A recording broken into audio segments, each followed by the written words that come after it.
সূরাতুল মুলক যারা নিয়মিত তেলাওয়াত করবে আল্লাহর মেহেরবানিতে তাদের কবরে কোনো আযাব হবে না। করতে রাজি আছেন? কথা কয় না। করতে রাজি আছেন সবাই? বিষ্ণুই বললেন এখানেই শেষ নয়, আরো আছে। শাফাআত লি সাহিবিহা, এই সূরাটা কিয়ামতের দিন এই সূরা যে তেলাওয়াত করবে তার পক্ষে সুপারিশ করবে।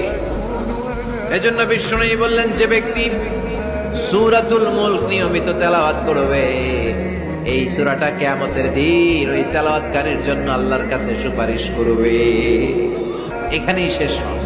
বিষ্ণু বললেন খাসামাত আন সাহিবিহা, এই সূরা যে তেলাওয়াত করবে তার পক্ষে আল্লাহর সাথে এই সূরাটা দাঁড়িয়ে তার পক্ষ নিয়ে আল্লাহর সাথে তর্ক করবে, ঝগড়া করবে। আল্লাহ তুমি ওরে জান্নাত দিবা না কেন, ওরে মাফ করবা না কেন? তুমি না গফুর, তুমি না গফফার, তুমি না রহিম, তুমি না রহমান, তুমি মাফ করে দাও।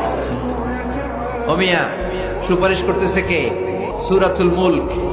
সুবহানাল্লাহ কইবেন না? কতক্ষণ এই তর্ক আল্লাহর সাথে সে চালাবে? হাত্তা আদখালাহুল্লাহুল জান্নাহ, যত